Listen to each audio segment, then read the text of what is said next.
So right now in America, they are repairing the Lincoln Memorial reflection pool.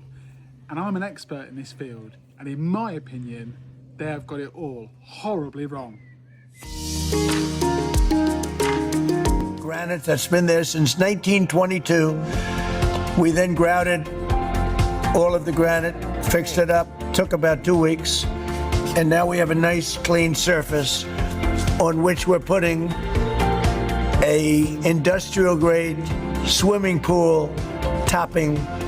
And they said, "What color would you like, sir?" It's called American flag blue. I said, "That's the color I want." Hi, my name is Michael Wheat and I'm here to talk about the Lincoln Memorial reflection pool that's being built at or should I say being repaired at the moment. And I've got some concerns and I'm going to go through them concerns today, and hopefully that will have an expert just reflect on exactly what they're doing at the moment. So I probably could split this up into probably 4 main areas of what I think they're doing and possibly where they might be going wrong. So the first area is the fact that it's leaking. Okay. The second area is water quality. The third area is the design choices that they've made. And the fourth is the budget reality of what they're trying to do. So Trump has come out and he said, look, I'm repairing this reflective pool, and you know, we've had a past administration, they wanted to spend 300 million on it, and we're going to do it between 1.5 and 2 million. And I'm a big believer in the cheapest solution isn't always the best solution. I'm going to explain fully why I think this is the exact case here. And I think the best way to describe everything they're doing on that pool is they are trying to paint over the cracks. So that's probably where my jokes will end, I've got to be frank, and that's my best go at a pun on this one. So let's first talk about the water quality. Let's talk about that first. So the water quality, you can see before they started to do any work on it, the water was full of blanket weed. It looked horrible. I think they said it smelled. It wasn't really a great environment, especially for what it's meant to be a reflective pool. Now here's the thing. Ultimately, that water probably wasn't being managed, or probably wasn't being managed as well as it should have been. So there's 2 ways you could manage a reflective pool. We've built reflective pools in the past, and you can either manage it, do it the pond way, which is to filter it, UV it, and control phosphates in the water, which control the blanket weed. Or you can do it the swimming pool way, which is to fit a swimming pool system on it and put chlorine in the water. Now, both of them effectively will do the same thing. Doing it the pond way is far more technical, but you don't have the chlorine smell, chemical free. And doing the swimming pool solution works, it's just got quite a high maintenance cost to it. So I don't know what their plan was beforehand, but I believe it was probably chlorine. And the problem they've got is because it's been leaking water, they probably couldn't keep the chlorine up to the right number to stop that green algae from growing. So they've got to sort the cause out of the problem, and the cause at the moment is the leaking water. So let's go on to the leaking water. So their solution for the leaking water, as it stands at the moment, is they're going to paint it. So that's what they're doing at the moment. They are they've emptied it out completely and they're painting it. Now the thing is with painting it is it's losing water for a reason. So presumably it's I think Trump described it as granite, so I'm assuming that it's concrete or something like that, and it's cracked, or the granite's cracked.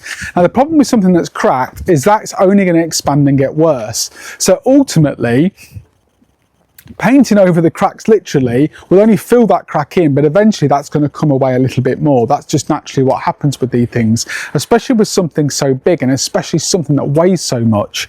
So the reality is that is not a long-term solution. It might be okay for a year, it might be okay for a couple of years, but long-term it's not actually going to solve the problem.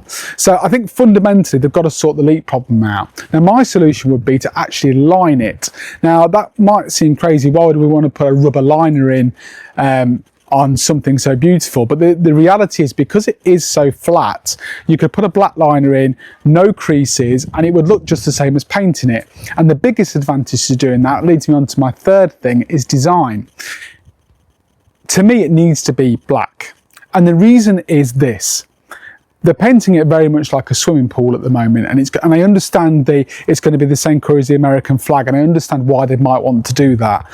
The problem is how that's going to work long term.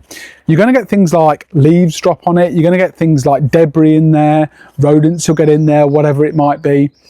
And the biggest issue they're going to have is everything that drops on that very bright blue surface is going to look very apparent. The advantage of having black, and we build lots of swimming ponds all over the UK, and the advantage of having black is leaves on it look fine, debris on it looks fine. It doesn't look the same as if it was blue. If it was blue, it would just look hideous. And unfortunately, I think over time, that's what's going to be the problem with painting it blue. So I've talked about the water quality, I've talked about the design, I've talked about what they're doing with the leak, and the fourth thing I really wanted to discuss was the budget. So when they've talked about the budget, Trump's talked about between 1 and 1.5 million, with I believe it was the Obama administration that wanted to make it 300 million. So here's the thing.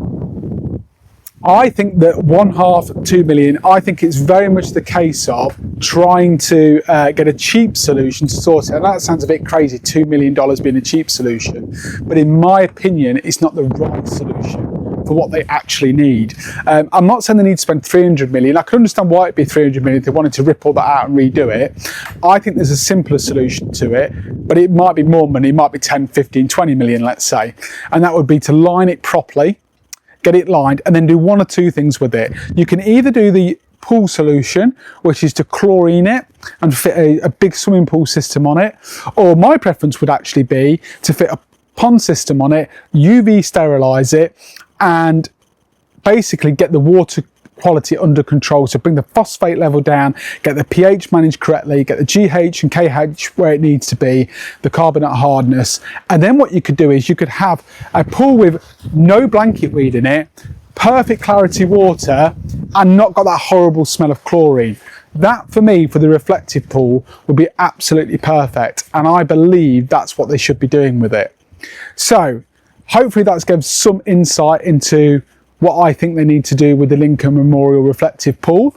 And ultimately there's lots of different ways you can do these types of projects, and I believe that we're an expert in the field, and we know, and when we look at projects, we always look at it as it being a long-term project. If I was to put my name behind anything, I was to put my company behind it, my aftercare team behind it once the job's installed, I believe that it has to have a long-term vision, and the long-term vision should be easier to maintain over the years, not harder.